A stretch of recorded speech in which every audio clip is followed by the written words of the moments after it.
From Hollywood, the Hollywood Radio Theater.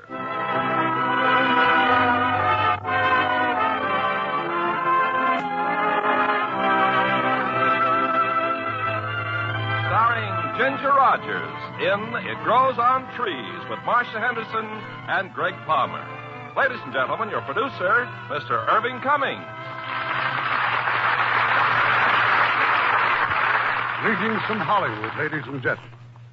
I don't know exactly what your reaction would be if you suddenly discovered money growing on trees in your backyard. But I imagine it would be somewhat the same as our overjoyed heroines in tonight's play. And as our star, we have that delightful comedienne, Ginger Rogers. Truly one of our most glamorous personalities. It Grows on Trees was turned into a screen success by Universal International Studios. And tonight we will introduce two of their most promising young players, Marcia Henderson and Greg Palmer. Now, It Grows on Trees, starring Ginger Rogers as Polly, with Marcia Henderson and Greg Palmer as Ralph.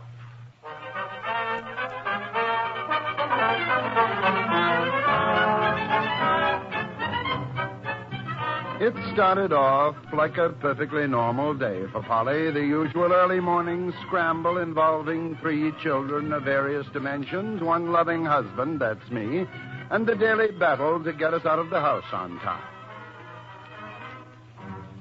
Polly! Polly, where are you? In the hall, dear. Where are you? In the bathroom. Oh, good. I was afraid one of the kids had locked you out again. I'm trying to shave. Who were you talking to just now? Mrs. Pryor. She wanted to borrow some sugar and butter. Why do you let her get away with it? Some neighbor we've got thought that woman's an outright thief.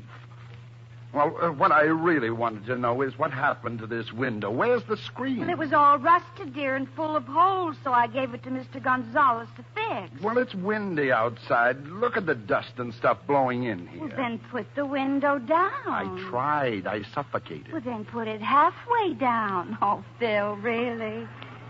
There. You see?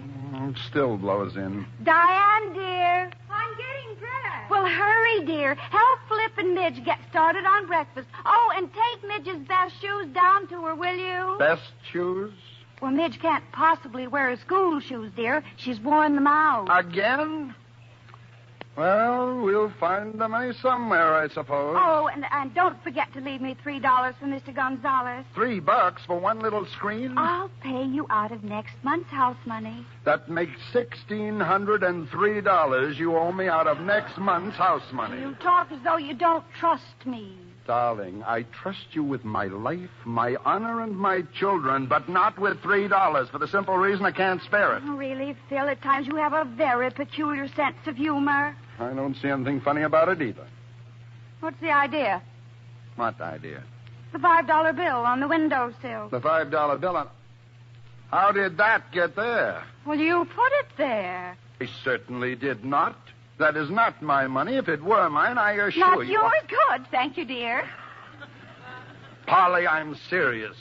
The wind, the open window, well, it just blew in. Well, I don't know where it came from, but I certainly know where it's going. It'll pay for the screen. Now, wait a minute. That $5 belongs to somebody. It certainly isn't ours, Polly, so how can you... It blew in our window, didn't it? And I consider it heaven sent, and I'm not going to let you get noble about it. That can mean only one thing. You've gone through your house money again. That has nothing to do with it. Besides, what's the difference? Today's payday. And tonight's our little budget hassle, too. Oh, not again, dear. We'll tackle it right after dinner and cook a good, substantial meal. I'll need all my fortitude for your extraordinary bookkeeping. Just wipe that lather off your face and give me a kiss. You big bully. That evening, we launched into our monthly struggle with economics. Midge and Flip promised not to make any noise, and Diane agreed to do the dishes. So the 3 of us sat down, Polly and I and the budget. Oh, I don't mind doing this, dear, but it's just a waste of time now, isn't it? The bills have to be paid regardless. Item number 1 is milk. And there it is in black and white. Only $8? Well, congratulations. That's much better than last month. $18, dear. The one sort of ran into the K in milk. $18 for milk? Who bathes in it around here? We have 3 growing children, and it's good for them. No, I'm sorry, honey. It's only that I make so little. I want us to get ahead so I can open up my own office. We'll make it one of these days. I'm a pretty good accountant, Polly, and once I get started for myself, why, I'll... Judas on a raft. What's this? What's what? Incidental expenses nursery, $10. Well, Polly, don't tell me you... Well, I mean... Oh, are you crazy? Of course not. That's Mr. Piney, the nursery man. I bought some plants. Plants? Well, not exactly plants, dear. They're trees. 2 nice little trees. Well, they're only 4 feet tall now, but in a couple of years... Oh, I thought you saw them. From now on, I'll bow to them. What kind of trees cost $10? Well, I'm not sure, but you see, Mr. Piney got a shipment of something by mistake, and, well, I don't really know, dear, except that's why I got them so cheap. 2 anonymous trees, 10 hard-earned bucks. But it isn't as though I bought them for myself. They're for all of us. And you know how I need to see things grow. What about needing to see our bankroll grow? What about our What about getting... our going to the movies tonight? Flip, dear, you know Daddy and I are busy. Well, I mean later, when Ralph gets here. Ralph's taking Diane to the movies, so how come we can't go, too? I'm afraid not, Flip. We simply can't afford it. You might explain it to him, dear. We can't see the movies for the trees. Dancing again, Mama. Here, kitty. Now, what on earth has she brought in this time? All right, Cassie, come on, now drop it. Come on, drop it. Another mouse? Did you ever see a green mouse? But what is it? Well, she had this all rolled up. Bill! Wait, it's a $10 bill. Hey, kids, get in here. We've got a cat with a private income. We've got Midge, honey, you can start charging this cat for room and board. Look. Money. A $10 bill. Where'd she get it? Hey, doesn't anybody answer the doorbell? Where's my date? In here, Ralph. Hi. Mrs. Baxter? Mr. Baxter? Hello, Ralph. Hello, Ralph. Better get ready, Diane. We'll miss the first show. Anything wrong here? Something wrong with the cat? Oh, Ralph, you're a bank teller. Take a look at this bill. Is this a good $10 bill? Well, it's chewed up a little, but I wish I had a bushel of them. What's it all about? Casanova brought it in so we could all go to the movies. Come on, let's get our coats. Now, just a minute. If this bill is good, we've got to give it back. Give it back to whom? The cat? It's Casanova's money. She wants it. It isn't anybody's money, dear. It came to us because we needed it. Polly, for heaven's This morning we needed money for the screen, and we got it. And we need money now for Midge's shoes and a little entertainment, so here it is. Oh, but, Mother, that just doesn't make sense. Your mother still believes in fairy tales. Of course I do, and it's high time life caught up with fairy tales. Come on, kids, we're going to the movies.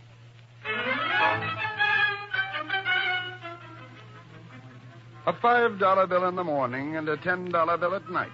Out of nowhere. Well, it was now the following evening. I was reading the paper, Polly was sewing, Midge was playing with Casanova the cat, and Flip was actually doing his homework. No problems from anyone, except Diane. Diane, who was that on the phone, dear? Ralph. Bad news. He's been made one of the officials at the alumni dance. But that's good news. It's formal, Mother. I haven't got anything to wear. What about your blue with the silver trim? Oh, Mother. The silver's tarnished. It's much too tight. And Phil, couldn't we take some of... No, Polly. Well, now, let me finish. Just a little out of the Christmas fun. No, Polly. Diane, I know Mother's doing this for your sake. I also know that I am a tyrant. Yes, Father. But from now on, we're not going to talk about money for the very simple reason that we don't have any. I'll take $19, please. Midge, I just said that we would not... Phil, for heaven's sake, she's just playing a game. What kind of a game? We're playing Stir, Papa. I'm Mr. Burns of the grocery, and Cassie's a customer. And I take all the money, see? But that's real money. Mother, look! Midge, where in the world did you get... $10, $20, $30, $35. Midge, honey, this is not play money. This is real money. Now, where did you get it? But I found it. I found it outside. Where, dear? Where outside? Outside in the backyard. But it must have been someplace in the backyard. Bill, she's just a little girl. $15 yesterday and now $35. But whose money is this? It's ours. You bet it is, Mother. What is just as I said yesterday. We needed it, so it's here. It'll buy Diane's new dress. Polly, darling, you have to find the rightful owner and give it back. I'll stop off at the police station in the morning and turn it in. And I suppose you're so disgustingly honest that you'll want to give back the other 15, too. Yes. But we've already spent it. Then it will have to come out of your house money. Father, now really. Now, look, both of you. We just don't spend money we haven't come by legitimately. What you're doing, Philip Baxter, is snatching a dress right off your daughter's back. We'll drop this discussion right now. Just a lie. You're the most. Just the most. All right, Polly. How much do we have in the Christmas fund? Now, you just sit here, and I'll get the little bank book. I think we have almost 100. The next day was Saturday. That afternoon, as I was watering the lawn... And don't forget the driveway, will you, dear? Oh, and the 2 little trees. You will be careful, won't you, Phil? You won't water the leaves because the buds might fall off. What kind of trees have buds this time of year? But I told you, dear. Even Mr. Piney doesn't know what kind they are. Oh, incidentally, did you, stop off at the police station? I did. They probably thought you were crazy. Oh, no, they didn't. They thought I was a good citizen. What's more, I'll bet that right now somebody's come in and claimed it. Probably someone who needs it very badly. Mother, I'm ready. Diane's new dress. We're fixing the hem. I'll be right up here. Don't forget the driveway. Well, I was doing the driveway when a police car drew up to the curb. Hiya. Hi. You the man who turned that money this morning? I am. Well, I just stopped by to let you know it's been claimed. Good. I'm glad. Someone who needed it, I'll bet, huh? Sure looked like it. Never saw anyone so glad to pick up $50. They leave any name? Yeah, Mrs. Polly Baxter. Who? Mrs. Polly Baxter. She'll probably get in touch with you. Yes. Yes, I'm sure she will.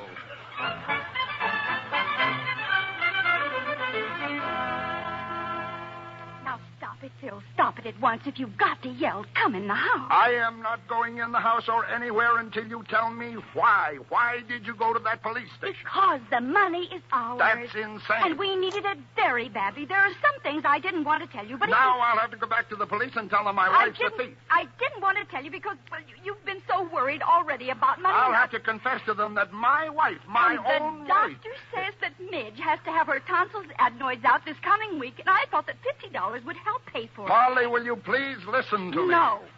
You listen to me. I'm sick of scrimping and being afraid to spend a nickel. And if it's a crime to see that your sick child gets well and not to worry your husband, whom you love, although he doesn't appreciate it, about money which he hasn't got and can't get, then I'm a thief. And you can throw me in jail and let me rot there. But the minute I get out, I'll do it all over again. No, Polly. All you do is just stand there and say horrid things to me when all of my thoughts are for you and our children. Oh, Phil, when I see the look on your face at night. What look? The look on your face and the shine on your pants, I could just die. No, sweetheart. Don't cry, Polly. You know what happens to me when you start to cry. It was wrong, and even if it was, I'm still right. No. We've always talked these things over, honey. Just stop crying and calm down, and we'll... Polly, look. Oh, no. More money. Oh, the wind. It's blowing money all around us. Phil, 5, 10, 15, 20. There's a plane up there, an airplane. The money must have fallen out of that plane. Well, don't just stand there. Pick it up. No. I'll pick it up. You just get me something to put it in. Oh, what a wonderful, wonderful afternoon.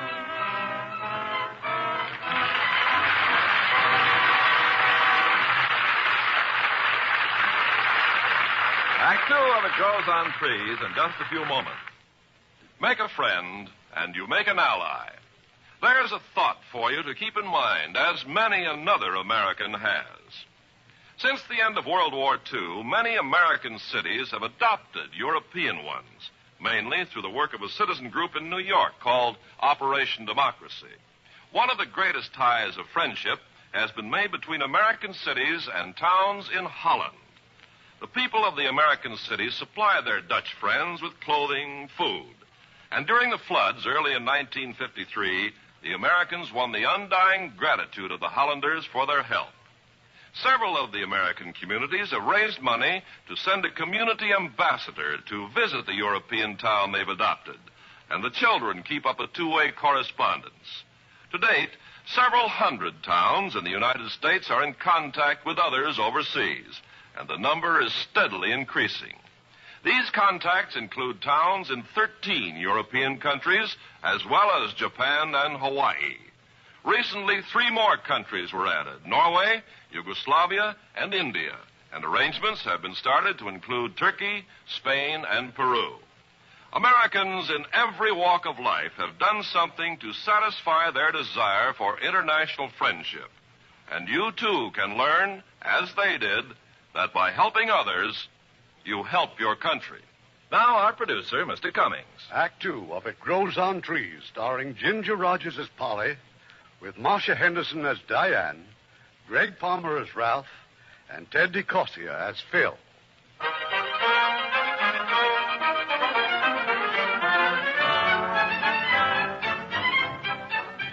I left Polly in the backyard and ran into the house. I called the airport. No planes had been flying around dropping $5 and $10 bills. And just then Polly rushed in. Phil, you've got to come out and look at those trees. Darling, this is no time for me to look. You won't believe me. You will think I'm crazy.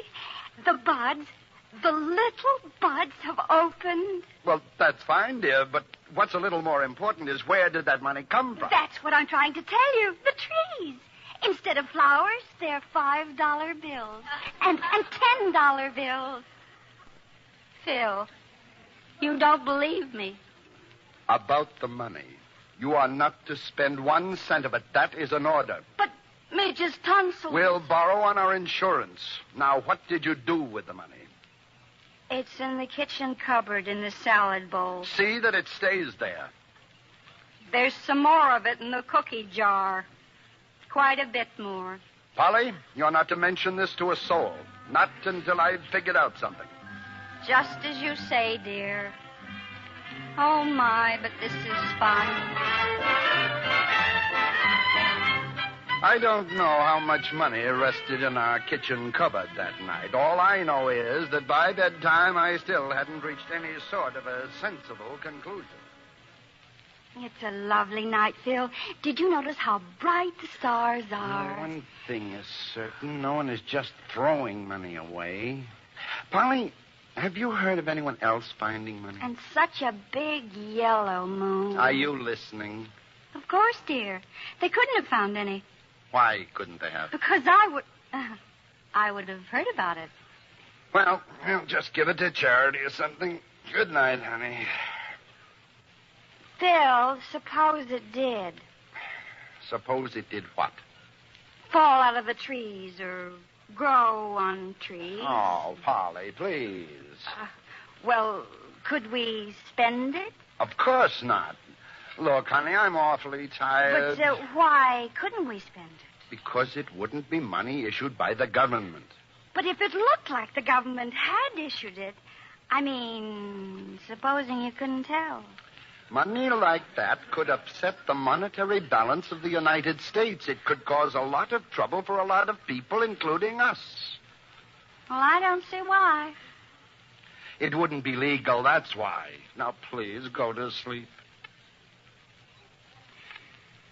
Phil, Are peaches legal?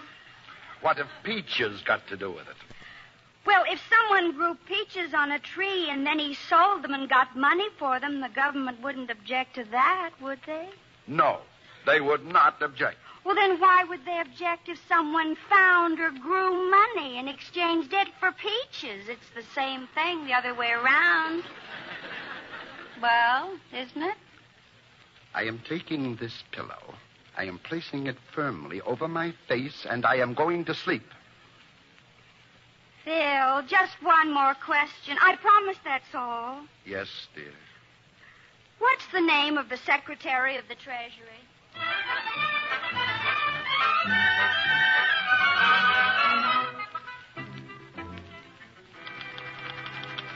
And both trees are growing money.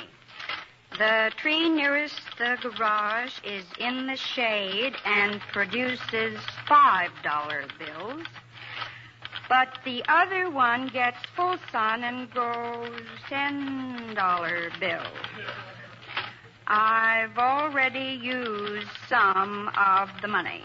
However, I'm a little puzzled since my husband, who is the soul of honor, says that money that grows on trees is not legal, is it? I would appreciate your opinion very much because if the money is legal, it would be a real blessing.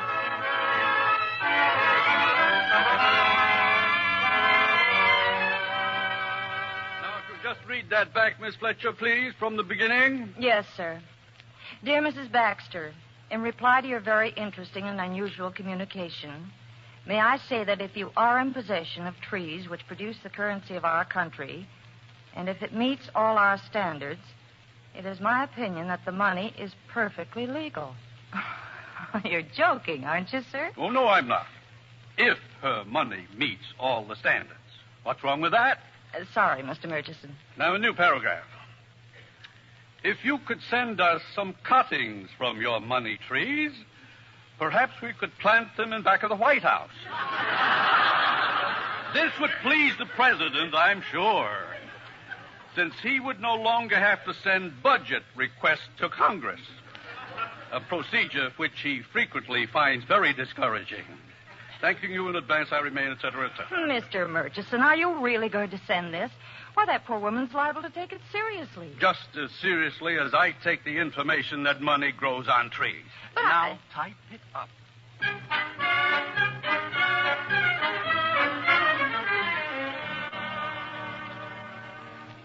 You, Miss Baxter. Oh, hello, Mrs. Pryor. I was just reading my mail. Oh, just one letter, huh? Oh, but it was the one I was waiting for, from Washington. You got friends in Washington? I have now. Huh?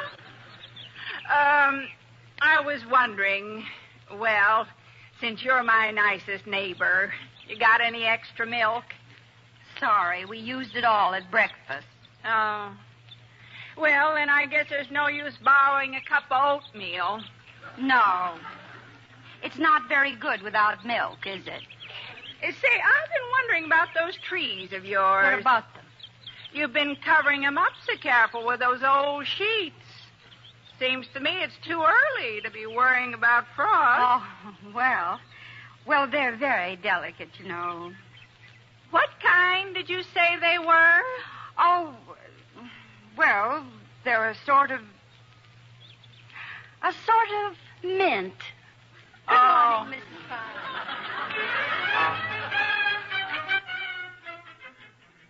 Polly never told me about getting a letter from Washington. It was a secret between her and the United States Treasury. Meanwhile, I had something else to think about. Our daughter, Diane, announced her engagement to Ralph, that nice young fellow from the bank. Oh, I know that Ralph's just been promoted, dear, and he's making a very nice salary now, but Phil, they're such children. Now, honey. We weren't much older. We managed to grow up, didn't we? Now, what about the wedding? Oh, well, we'll have a church wedding, of course, and the reception at the country club, and we can rent the ballroom, and I think the bridesmaids should wear taffeta. Yep, taffeta. Phil, do you think that we should have ushers? No, slow down. There's some ridiculous custom that the father of the bride pays the bills, although custom evades the question as to how the poor guy gets the money. Oh, money. Oh, that. Well, I wouldn't have brought it up, except that next month you're going to be handling ours all by yourself. Phil. Yes, the firm's sending me to Baltimore. I leave Saturday. For a whole month? Well, don't be so happy about it. Oh, well, I'm not. I'm not. This Baltimore outfit's one of our biggest clients, dear, and if they like me, well, this could be the opening wedge in setting up for myself. Phil, I have a wonderful idea. By the time you get back, the kids will be ready to get married, and they'll go off on their honeymoon, and we'll go, too. With them? Of course not. We'll go on a second honeymoon with Midge and Flip. You've always wanted to go to Hawaii. Now, come on into the kitchen, and I'll make some coffee. I'll make some sense, too, while you're at it. If you only knew how much sense I was making. The hair that you have left on your head would stand on end. And let me tell you something, the real reason why I married you. Oh? Not because you're so pretty. Not even because of all that personality. No, I married you for your brains. They disturbed me then, and they disturb me now more than ever. Well, you just wait. You'll be so proud of me. You'll bust. The day I went to Baltimore, as I later discovered, Polly went to the bank. A little visit to our prospective son-in-law. And here's the money, Ralph. $1,718. And that pays our mortgage off in full. Well, good for you, Mrs. Baxter. I'm a little nervous because I had a little windfall. Yes, I see. It looks more like a hurricane to me. I bet I know exactly where you got this money. You do? Mm-hmm. You've been holding out on Mr. Baxter, haven't you? You know, a few bucks here and there out of the budget. Oh, every woman does it. You want to know how I figured this out? I'm dying to know. Well, you brought in cash, and all 5s and 10s. If you'd held out anything bigger, he'd have got suspicious. You know, Ralph, I'm awfully glad Diane's going to marry you. Well, thank you. Now, let's see. Oh, dear, I've got so many things to do today. Shopping, Oh, huh? yes, in a way. Well, I have to have the house painted, and we need a new picket fence, and I think Midge and Flip should have a new television set. Oh, take it easy, Mrs. Baxter. You can't grow this kind of cabbage, you know. Oh, I'm not so sure about that. Didn't Diane tell you? I have a green thumb. 4 weeks later, I came home from Baltimore. It was all I could do to recognize my house. Freshly painted, a new fence. I couldn't understand it. I couldn't understand Polly either when I walked in. Why, Phil, what are you doing here? I live here, remember? Well, I wasn't expecting you until tomorrow, dear. Tomorrow? I was due home yesterday. Hi, darling. Oh, I'm so glad to see you. But if you were due home yesterday, where were you? I might have worried. Well, you should have. I was in jail. Phil! Along with 20 drunks. You weren't drinking? Drinking? That's only a misdemeanor. I'm in the big time. I got jugged for passing counterfeit money. But where could you have picked up counterfeit money? Polly, remember before I left, I gave you my expense check. I asked you to get it cashed for me. Oh, that. As long as I live, I'll never understand it. Anyway, the night before last, I took the client out for dinner, drinks, steaks, brandy, the works. Fortunately, he had to leave early, so I had another brandy, and then I asked for the check. Incidentally, what's been going on here? The house, I don't get it. I'll tell you all about that later, dear. Just tell me about you.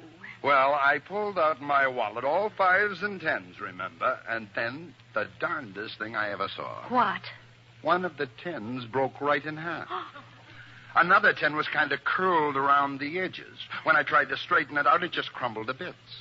And the $5 bill, well, it just curled up and sort of granulated.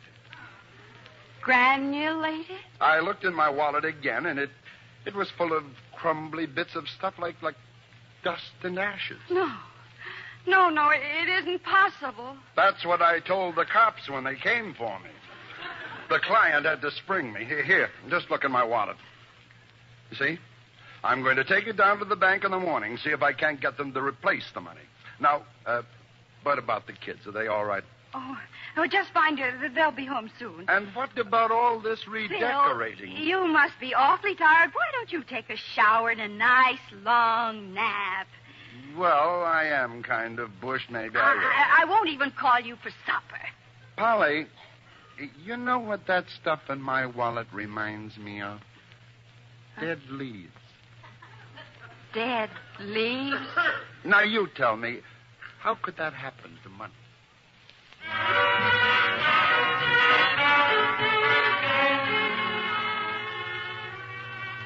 Oh, it's you, dear. Oh, I've just been out in the backyard cleaning up. Have a nice nap? Oh, fine. Well, I'll get you something to eat. That can wait. I wouldn't digest it. Polly, I have here a stack of bills I found upstairs. Oh, but they're not bills, dear. They've all been paid. You just didn't look. I looked.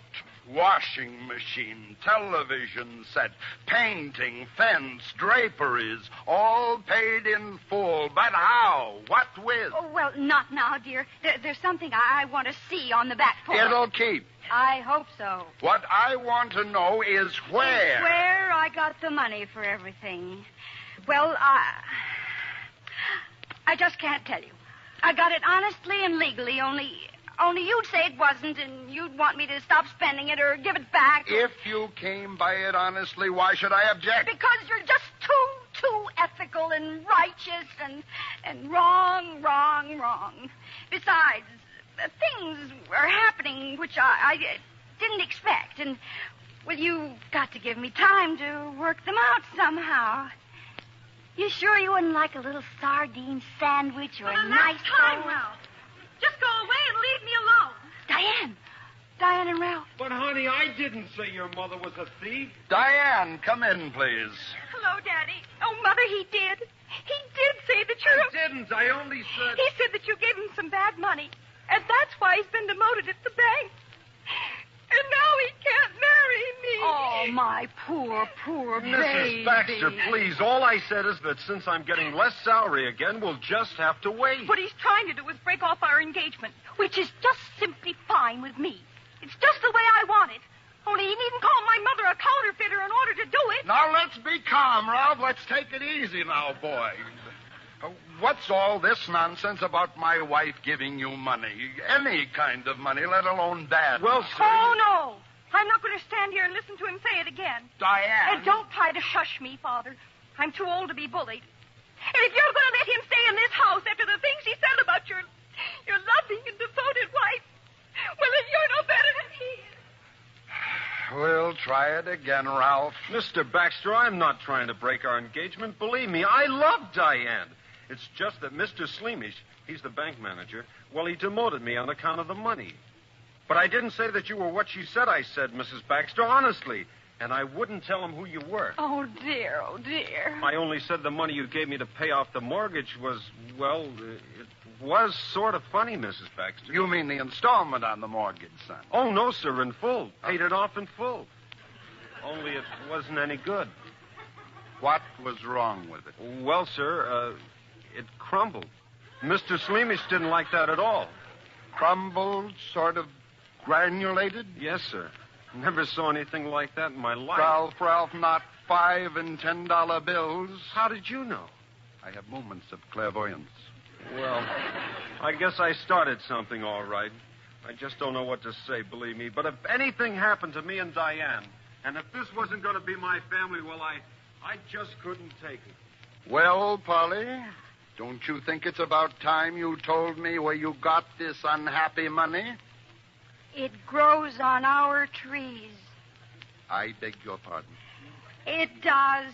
On the trees I bought from Mr. Piney. Your expense check, I didn't cash it at the bank. I cashed it at the trees. And I suppose the chief teller there is a woodpecker? You don't believe me. You just don't believe me.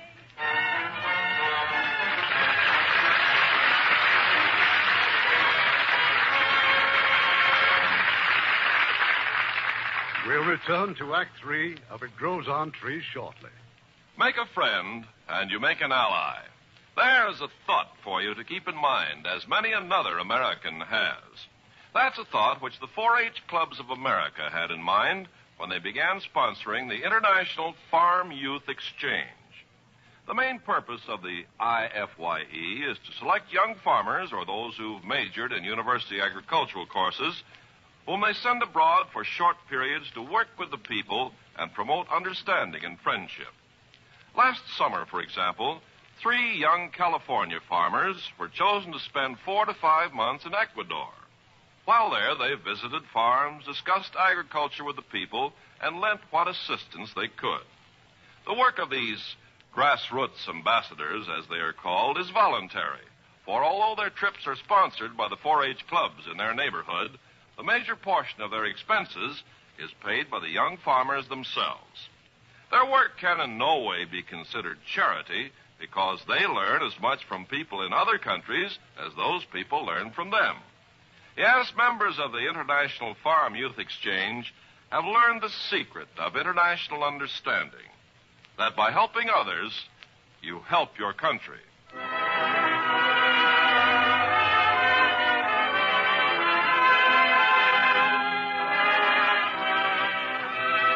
We pause now for station identification.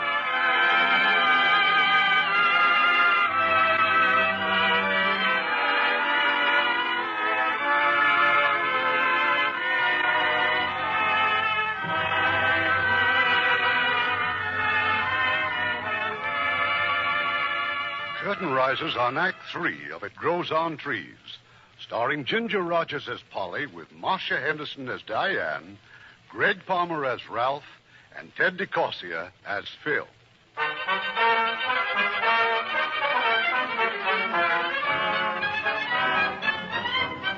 Polly took me by the hand and led me out onto the back porch. She took a blanket off her wash basket. It was full of money. Just don't say a word until I've finished. All right, you see all this money? Well, something's happening to it. The bills are drying up. I suppose I could complain to Mr. Piney. Please, Polly, don't. Well, after all, it's only a plant. You yourself said it reminded you of dead leaves. Anyway, I don't think they're quite dead. I've been sprinkling them with a little cool spray every hour, like they do lettuce at the market. Oh, good, good. I'll write the Treasury Department again, that nice Mr. Murchison. You'll what again? Well, of course I wrote them. That's how I found out it was legal. This time I'll ask if there isn't some preservative to keep them alive. After all, that's why we pay taxes, isn't it? Well, now, we'll walk out into the backyard. Yes, dear. Oh, I know exactly how you feel. Why, when I found out that the trees had money growing on them, well, believe me, it was quite a shock. But you'll get used to the idea just like I did. Now, prepare yourself, dear. You've never seen anything like this tree before. I'll just throw off the sheet, and there before your eyes is a genuine 100%. Phil, my money tree. It's bare. There was not a bud, not a leaf. Oh, it's been stripped. Better cover it up, Polly. It looks awfully naked to me, too. Now, what about the other one? Oh, you do it. You look. I'm afraid to. Of course, dear. Both of them. Well, what could have happened? Well, Phil, they were just loaded with... Darling, please, when will you tell me the truth? So I'm crazy. I've lost my buttons. All right. Will you believe the United States government, the Treasury Department? Yes, implicitly. Mr. Murchison's letter is right there on the shelf in the kitchen cabinet. Go ahead and spend the money, he said. That's just what he said. He even asked me to send them some cuttings for the White House. And if you think a man like Mr. Murchison... I stood in the kitchen as Polly frantically searched for the letter, but of course there was no letter. Was was, and I'm not crazy, and I don't tell lies. Not big ones. And, well, it does grow on trees. Of course it does, sweetheart, of course. And if you think I'm making it up about the letter, too, well, then, well, you can just go next door and ask Mrs. Pryor. She saw me the day I got the letter. She even asked me... Mrs. Pryor. Phil, she's taken it. She's done something with it. Now, take it easy, honey. I know how Mrs. Pryor comes in here and helps us up, but she wouldn't take a letter, now would she? Who called her a thief? Did I? Oh, no, you did. Polly, please listen to me. And she's taken some of the money, too. Oh, now I'm sure of it. At first, I thought I hadn't counted it right. Oh, you've got to talk to her, Phil. It isn't the money I care about. It's what you think of me, and it does grow on trees. It does. Well, it seems that at just about that time, our nimble-fingered neighbor, Mrs. Pryor, dropped in at the bank. Ralph just happened to observe her. Naturally, he called his boss. You give me back my money. Oh, you wait till I get a lawyer. You call this joint a bank? Why, it's nothing more than a... No, madam. Of course you can have your money. All we want to know is where these $5 and $10 bills came from. None of your business, that's where. I suppose you're going to tell me they're not legal. All right, I will. I do not consider this money legal. Well, it just so happens that the United States government does. Here's a letter to prove it. Huh? You see this? Well, what does it say? United States Treasury Department. Oh, you just wait. But this letter's addressed to Mrs. Philip Baxter. What? You just give me back that letter. I'll take my trade where it's appreciated. Ralph? Yes, sir? I'll thank you to step back in my office. I'm going to get to the bottom of this right now.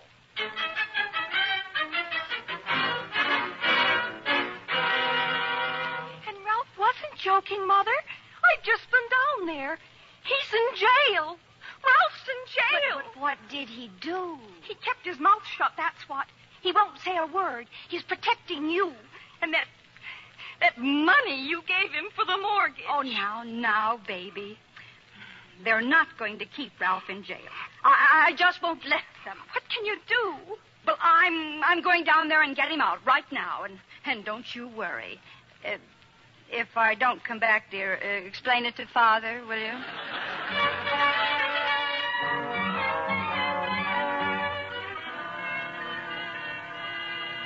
Yes, ma'am. What can I do for you? Well, I'm Mrs. Polly Baxter, and I've come here about Ralph Bowen. You've thrown him in that nasty little jail back there. We sure have, lady. Well, you can just go back there and let him out at once. At once. He's not guilty. I am. I gave him that money. That phony Gatus? Now, listen to me. It is not phony. It just happens to be dying. You see, when I gave that money to Mr. Bowen, I'd quite forgotten that it was a growing thing, that all things that grow must... You'd forgotten what was a growing thing, lady? The money. It grows on my trees. Oh, I know. My own husband doesn't believe me, but it's true. Lady, you may be running a little temperature. You maybe don't feel so good. I feel fine, and I demand that you release Ralph Bowen. Madam. Yes. Get out of my police station! Well, that did it. That just busted it wide open, that's all. You see, a reporter just happened to be at the police station. By morning, you could have read about Polly and her money trees in any newspaper in any part of the world. The result? Shambles.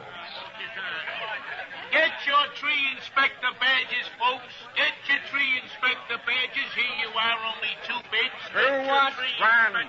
Who wants a tree burger? They're hot, folks. They're delicious. All right, who's next?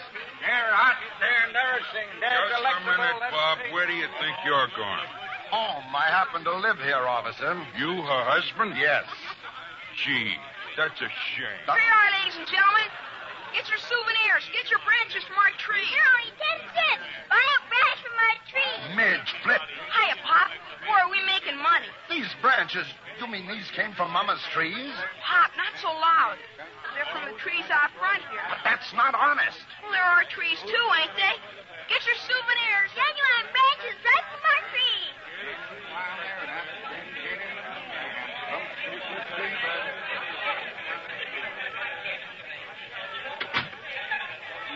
goodness, Phil.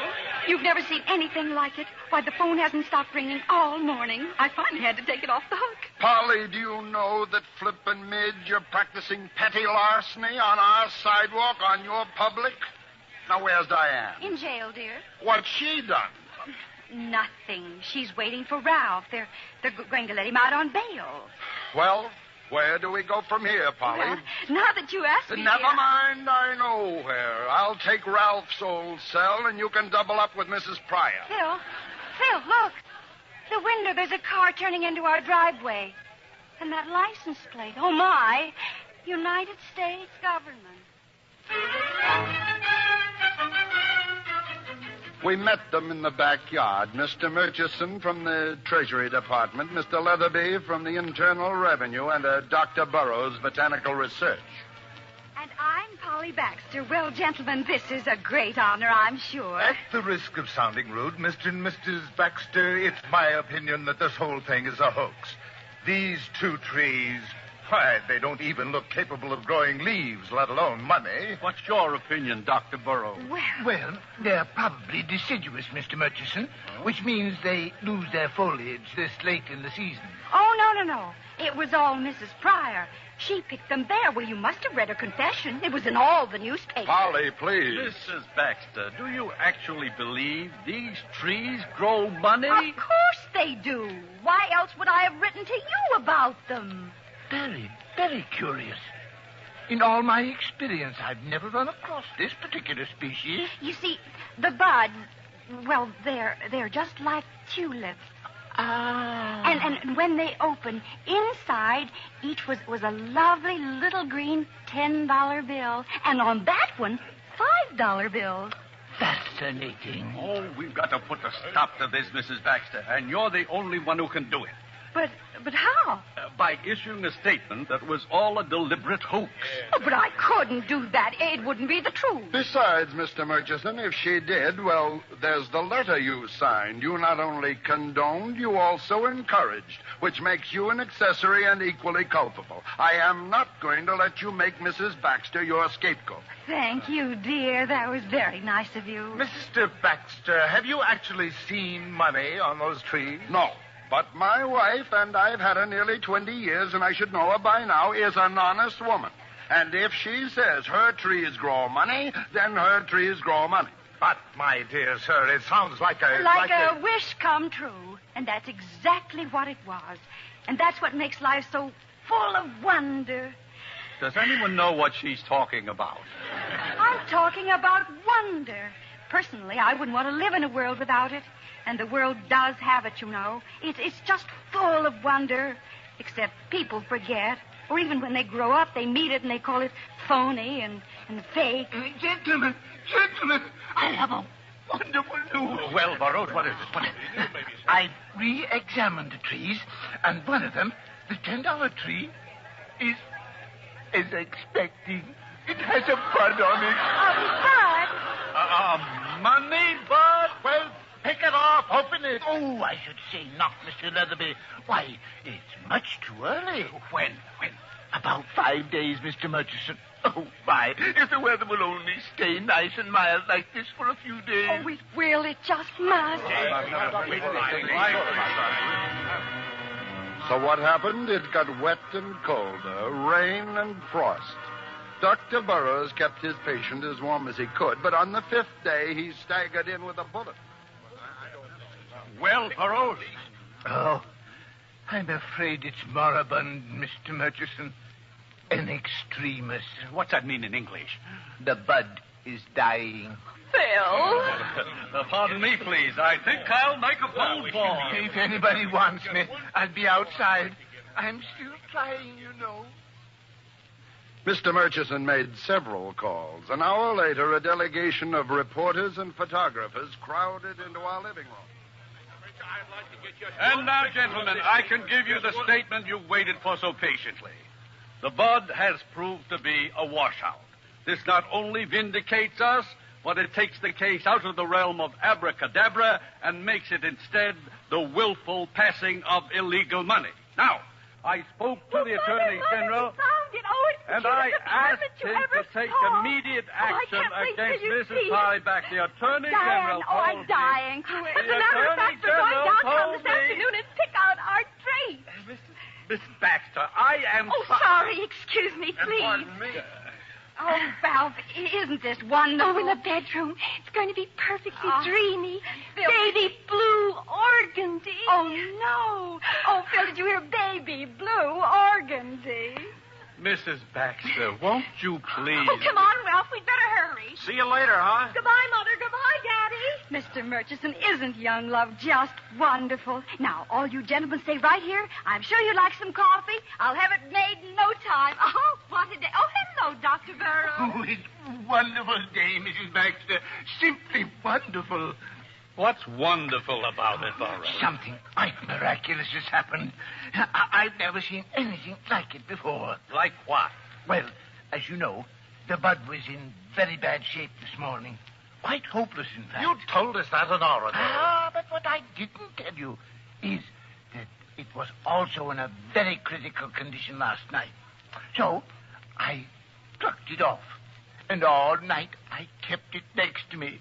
And the warmth of my body underneath the blanket, well, that did it. Did what? Revived it. Brought it back to life. It's not a money bud. Well, I haven't looked yet, but I've got it right here. Well, let's open it. Well, now, stand back, everyone. Stand back, please. Oh, Phil, I just can't bear to watch. Steady, Polly. Steady, girl. All right. Here we go. Slowly, carefully, Dr. Burrows opened the bud, and so help me, there inside was a tiny $10 bill. New York Stock Exchange closes. Wall Street panics. Murchison admits tree grows cash. Congress calls special session in money crisis. That night, Mr. Murchison and Company held another little session in our living room. And so it would seem that the matter of a capital gains tax, Mrs. Baxter, won't do at all. No, indeed.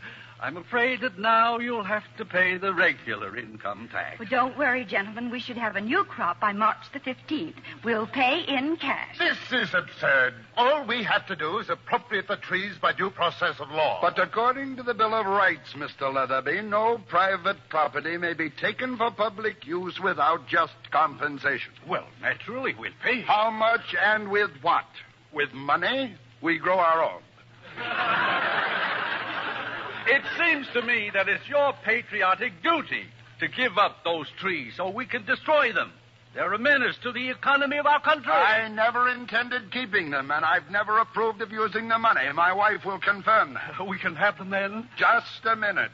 You've pushed my wife around, and I don't like that. You've called her names, too. All right, we apologize. Don't we? Yes. Well, there's something else. What did you call it, Phil? Just compensation. What about just compensation? Well, just that the money I spent will have to be replaced, and we haven't got it. We'll take care of that, Mrs. Baxter. Of course we will. How much? $2,904. I have a full account of everything right here, gentlemen. My husband is a certified public accountant in business for himself now. You'll have the money today. Now, where's Burrows? He'll have to prepare the trees for shipment to Washington. I'm right here. Oh, this is terrible, Mrs. Baxter. Simply terrible. What now? It's all my fault. I went to the hotel to write my report to the Institute, and I quite forgot what the weather was like outside and the trees. Dead? They're dead? The frost? I'm afraid so, Mrs. Baxter. Oh, this is the end. Gentlemen, this is positively the end.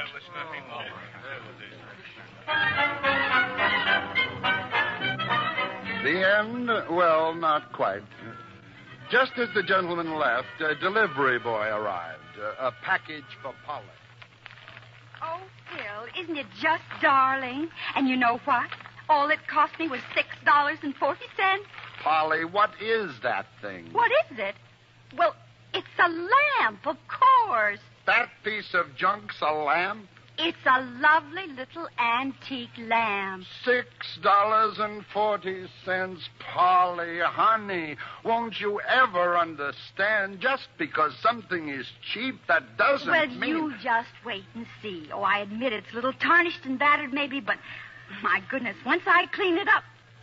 Oh, Phil, please don't scold me today. I'm not scolding you. I know how you feel about those trees, but really, Polly, wasn't it all for the best? Wonder and enchantment. Well, they just don't fit in with everyday life. No more than this crummy old lamp. Yes, dear, but as long as I've got it. Okay, clean it up. Have fun. See you later, sweetheart. If that isn't just like a man. Just because it's a little messy, just because it has a dent or two. Why, it's a beautiful little lamp. And it won't take a minute to clean it. Now, I'll just take this little caw cloth and I'll start rubbing it and shining it. Smoke. It's starting to smoke. A billowy cloud of... a genie! Why, there's a genie in it. Phil, the most wonderful thing. You won't believe me, but the lamp I just bought...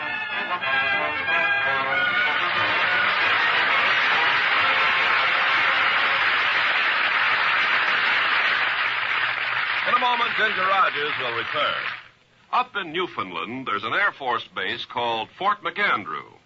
2 tech sergeants were out in the field one day and noticed a 9-year-old girl hobbling around on a pair of crutches.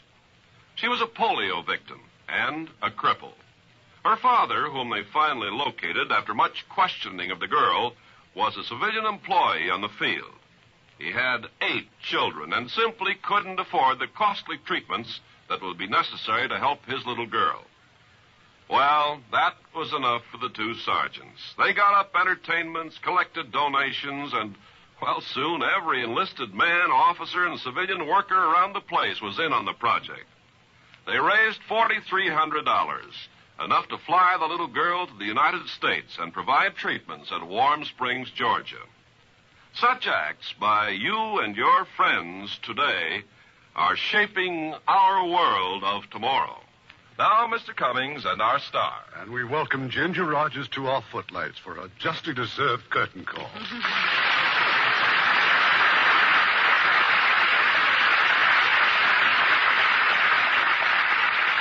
And I would like to add a word for Marcia and Greg. I think they were wonderful. We're always happy to give a boost to our young players and watch them rise to stardom. Now, how about your play for next week, Irving?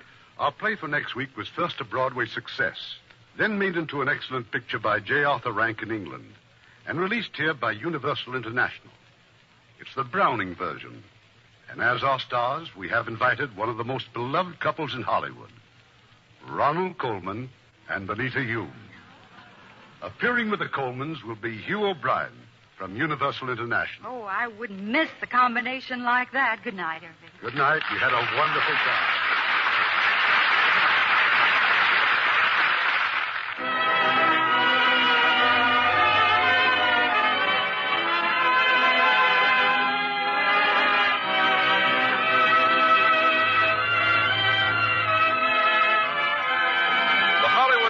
Theater is produced by Mr. Irving Cummings. Our orchestra is under the direction of Rudy Schrager. This is Ken Carpenter inviting you to join us next week at this same time for another presentation of the Hollywood Radio Theater.